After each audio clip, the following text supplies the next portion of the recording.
Hmm.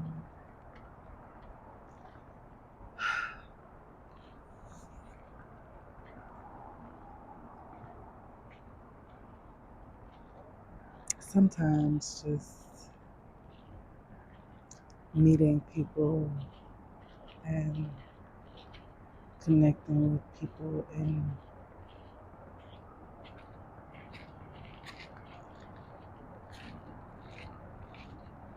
you know sometimes your energy is what people need, you know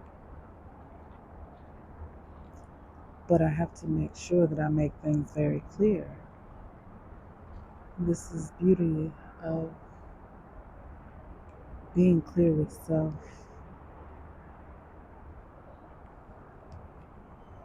I do think that we should be clear on ourselves, you know so that we can be clear in our manifestations and the creation of our world. We're creating worlds out here, we really are.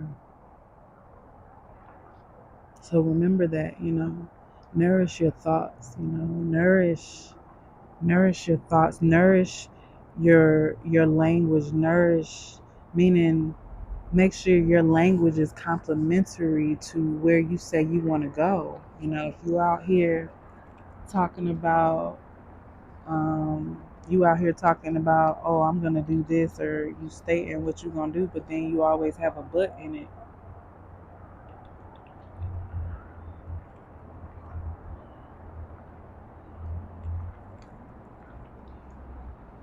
You always have a but, or you cancel out what it is you want to create. You keep you state it and then you cancel it out, and it's like, what are you gonna do? You keep neutralizing every manifestation, and if you ain't hot or cold, then you gonna get spat out. That means that's the energy. It needs to be fire or cold, you know? And that means it needs to be like momentum, a momentum going on there. So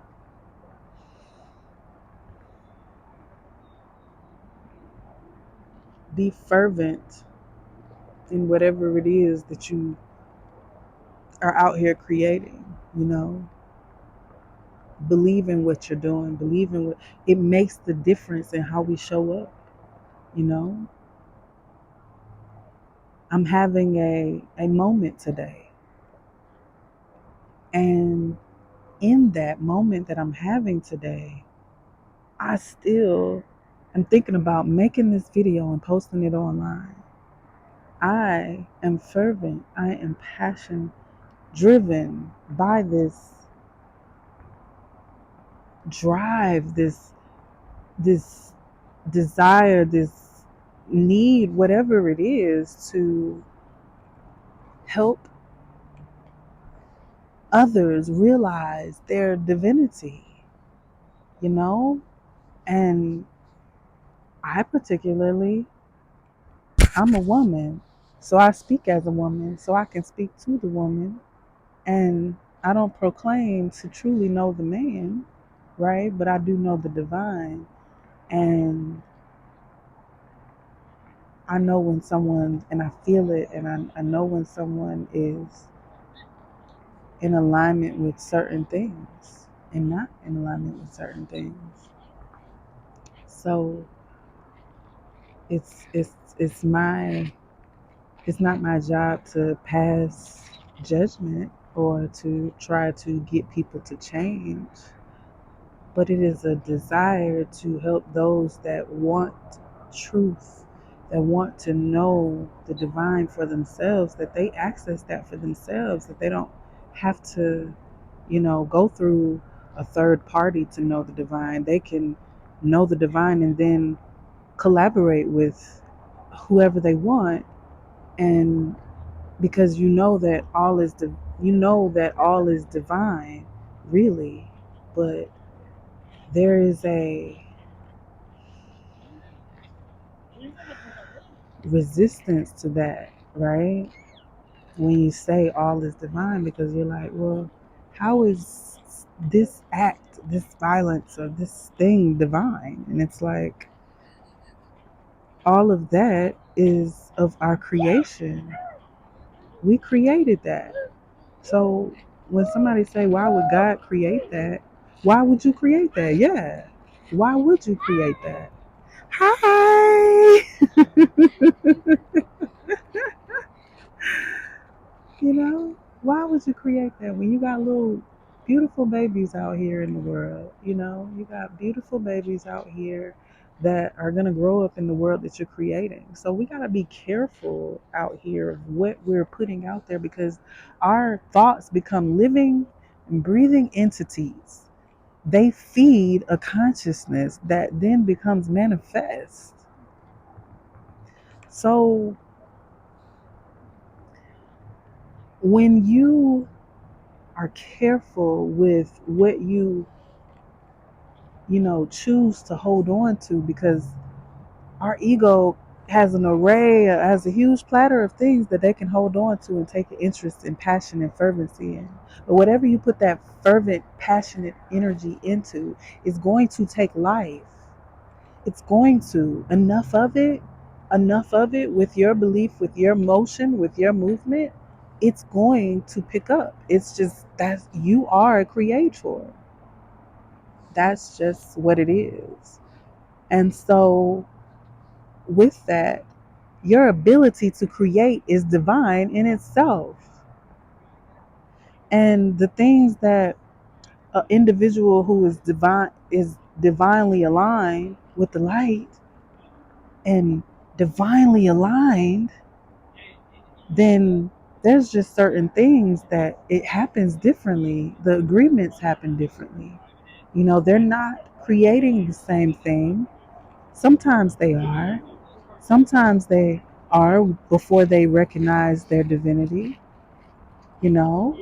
And and and then even now things become a matter of shaking things up, you know? Just shaking shit up. Why not?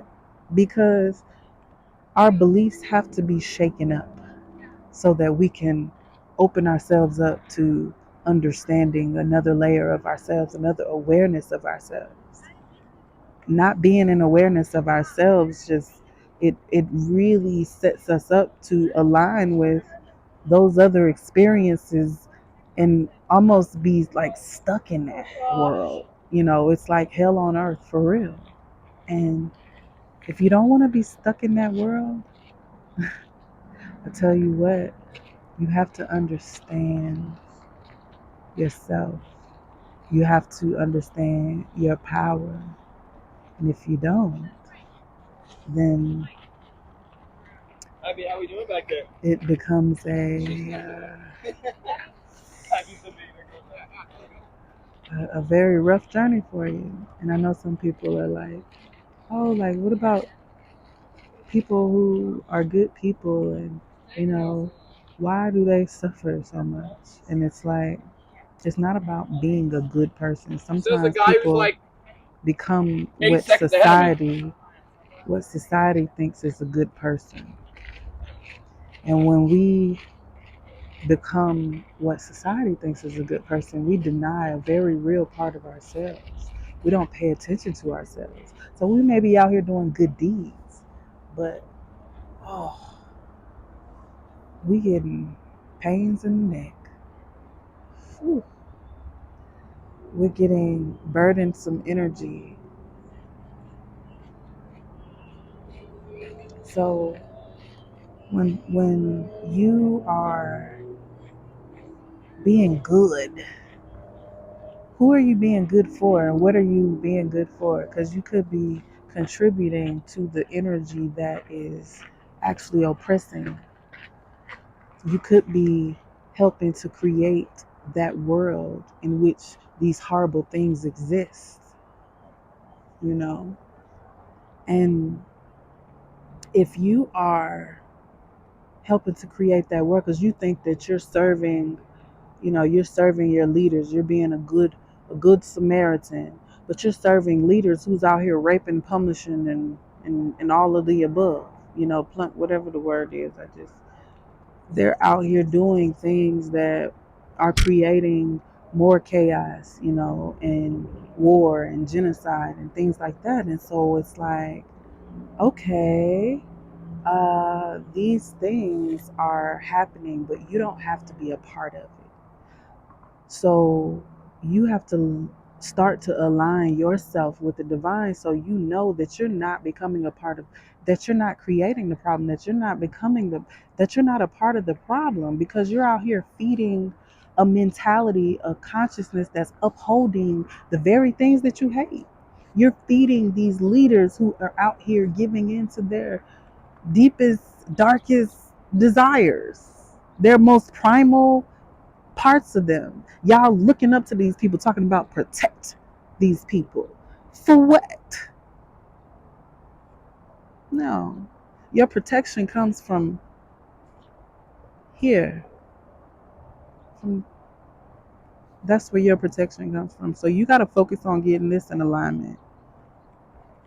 You got to focus on getting all of that in alignment. All of this.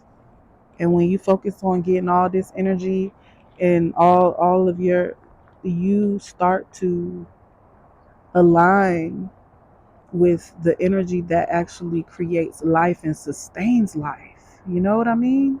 It's not a matter of it's not a matter of creating and just creating because you're trying to manifest $1 million. It's not about that no more. It's about what you're creating worlds out here, and when you recognize your power, then you start to see that how you have been a part of the problem and how now you don't have to be, and you get to free yourself. And freeing yourself that's the other side. That's the other side. That's, to me, where you really get to experience the divine. That's where you really get to experience it, because you align, and there's nothing greater than that feeling of alignment. It's like when you're going through things, if you know how to get in alignment, all that just washes away. It just falls away. It falls away. So I want that for you. If you want it for you, for me, it's a need. I've That is a need. So gratitude, peace, and out.